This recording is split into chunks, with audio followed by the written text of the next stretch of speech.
Gabungan LSM Buleleng yang terdiri dari Gema Nusantara, Garda Tipikor Indonesia Buleleng, Aliansi Buleleng Jaya, dan Aliansi DPD Provinsi Bali menggelar konferensi pers di Warung Bambu di Pemaron dalam acara refleksi akhir tahun 2024 pada hari Selasa 31 Desember 2024.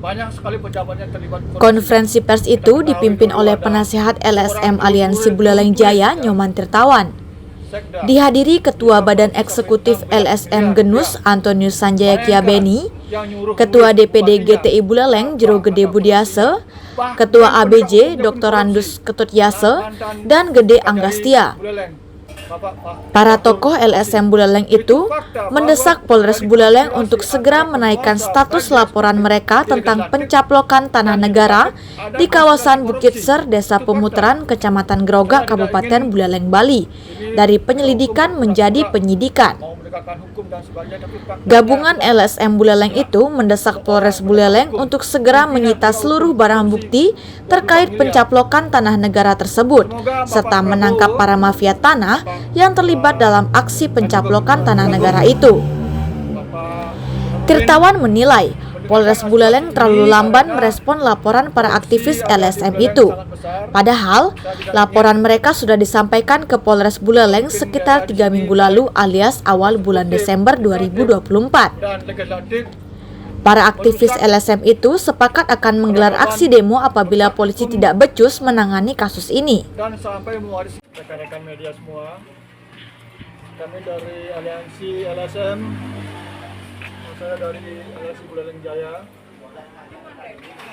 mendesak Polres Buleleng sesegera mungkin, bila perlu dalam awal tahun baru, sudah mengamankan ataupun menahan pelaku mafia tanah yang terlibat di dalam penyerobotan ataupun permainan tanah negara yang terletak di Desa Pemutaran, Kecamatan Grogak. Karena saya menemukan bukti adanya nama, kalau tidak salah, Wayan Purname, yang notabene bukan orang Pemutaran, memiliki tanah garapan seluas 2 hektar kurang lebih.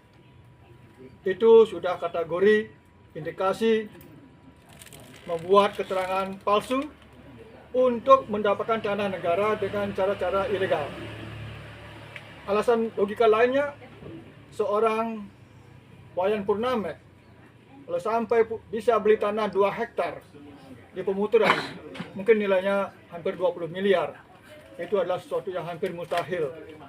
Ini indikasi kuat karena sebelumnya tanah yang menjadi hak garap ataupun hak milik, tanda kutip, atas nama Wayan Purname adalah tanah garapan Bapak Sumerate yang notabene atas nama adat Pemutaran. Ini sudah jelas penyerobotan hak garap ataupun penyerobotan kepemilikan tanah yang dilakukan dengan cara-cara melawan hukum. Kami ingin Kapolres Buleleng berlaku adil, karena dulu saya seorang Nyoman Tirtawan. Barang bukti yang berupa SIM card yang nilainya mungkin cuma Rp5.000 digerebek sama anggota Polres Buleleng rame-rame 2 kali. Negara nggak ada yang rugi loh. Nah, sekarang ini kerugian negara yang saya prediksi di atas 500 miliar karena 50 hektar. Saya tidak ingin lagi Polres Buleleng bermain-main berkonspirasi dengan mafia. Kalau Kapolres Buleleng main-main, jangan salahkan kami turun rame-rame. Respect dengan GTI, Ketua GTI Pak Budiase, sudah melaporkan ini ke Seknek juga, ke Kejagung, ke KPK. Saya ingin kasus ini betul-betul menjadi obat dahaga dalam menegakkan hukum, khususnya di Buleleng yang notabene banyak sekali pejabatnya terlibat korupsi. Kita ketahui dulu ada seorang juru tulis, ya, Sekda, bisa korupsi sampai 16 miliar rupiah. Bayangkan yang nyuruh nulis bupatinya, berapa angka korupsinya. Bahkan penegak hukumnya pun korupsi. Mantan Kajari Buleleng, Bapak Fahrul Rosi, itu fakta bahwa terjadi konspirasi antara penguasa baik di eksekutif, di legislatif, dan yudikatif, ada konspirasi korupsi. Itu fakta. Saya tidak ingin ini penegak hukum berpura-pura mau menegakkan hukum dan sebagainya, tapi faktanya sudah jelas. Seorang penegak hukum, pimpinan penegak hukum korupsi 24 miliar. Semoga Bapak Prabowo, Bapak Kejagung, Bapak Burhanuddin mendengarkan aspirasi ini karena korupsi ada di Buleleng sangat besar. Saya tidak ingin pemimpin daerah di sini baik eksekutif, yudikatif, dan legislatif merusak peradaban, merusak hukum, dan sampai mewariskan daerah termiskin di Bali. Karena apa? Karena investor tidak mungkin akan datang ke Bali kalau pemimpinnya, baik penegak hukum, baik eksekutif, baik legislatif, berperilaku korup. Sekian, terima kasih. Mana perkembangan sampai pada hari ini? Terima kasih.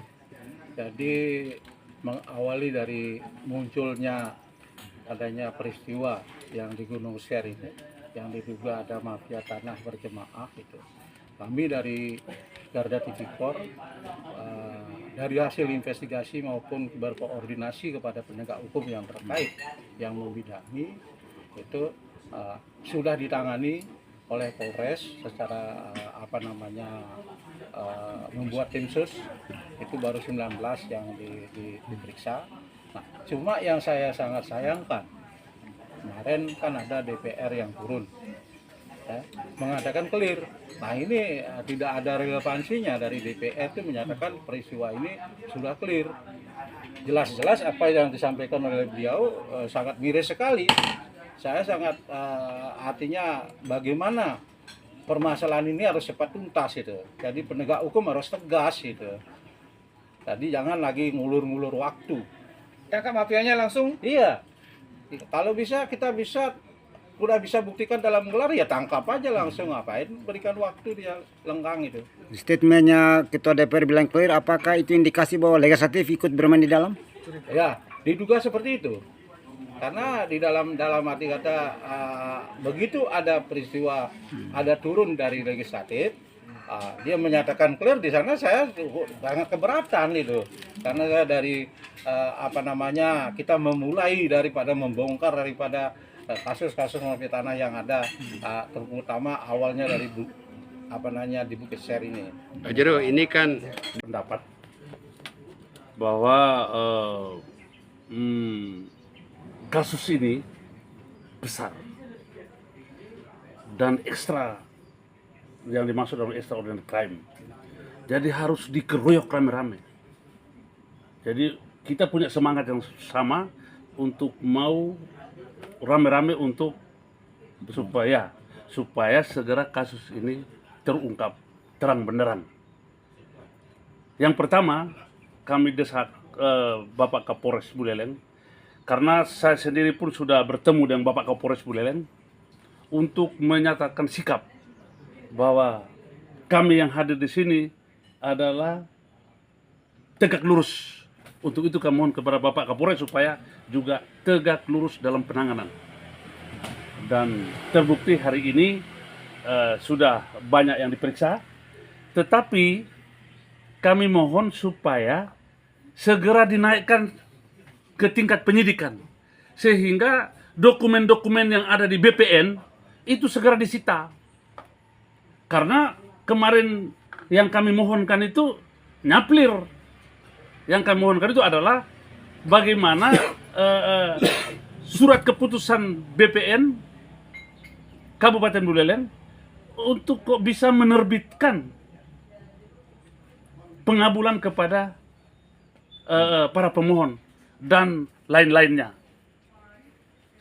Sedangkan kemarin DPR-nya turun, sudah terungkap di sana 50 itu bahasa tulus dari masyarakat bahwa kami diurus oleh pengacara dengan fee 50. Nah ini Belas semangka. ya, alias belas semangka. Sehingga kalau saya mendesak supaya Bapak Kapolres kalau sudah lengkap naikkan status dari penyelidikan ke penyidikan supaya upaya paksa daripada penyidik itu ada. Kalau tidak ya nanti goyang-goyang begini saja. Lalu apa kalau itu masih digoreng-goreng di Polres, apa yang akan dilakukan oleh gabungan LSM ini? Jadi tadi saya sudah sepakat dengan teman-teman, satu kalau sudah naikkan itu ya sudah tangkap sudah. Ini kan sudah terang benderang dan kami terus terang kalau sampai kasus ini sudah mendapat perhatian publik, bahkan kami sudah ada kontak dan ini kami jadikan terus terang. Saya sudah sampaikan ke PJ Bupati, saya sudah sampaikan kepada Sekda, saya sudah sampaikan kepada kadis-kadis bahwa ini kami akan jadikan kado 100 hari Presiden Prabowo Subianto untuk bersih-bersih birokrat dari Buleleng. Ini tegas. Jadi kalau ada yang main-main, baik penegak hukum, baik pejabat mana saja, ada yang main-main akan berurusan dengan presiden. Itu pasti. Sebelum berurusan dengan presiden, apa aksi nyata dari gabungan LSM? Oh, kami akan turun rame-rame. langsung presiden. Saya sudah kasih tahu di DPR. Kalau DPR main-main, kami akan duduk di DPR sampai menunggu keputusan pimpinan DPR. Bentuk pansus. Dan kita juga akan langsung ke presiden juga nanti. Ya, udah perlu nanti kan ada Gibran sana juga. Kan langsung habis. Iya, kita akan sama-sama. LSM Gabungan Buleleng juga sangat menyayangkan pernyataan Ketua DPRD Buleleng, Ketut Murah Arye, saat berkunjung ke lokasi tanah sengketa di Bukit Ser yang menyatakan semuanya sudah clear. Itu sudah kategori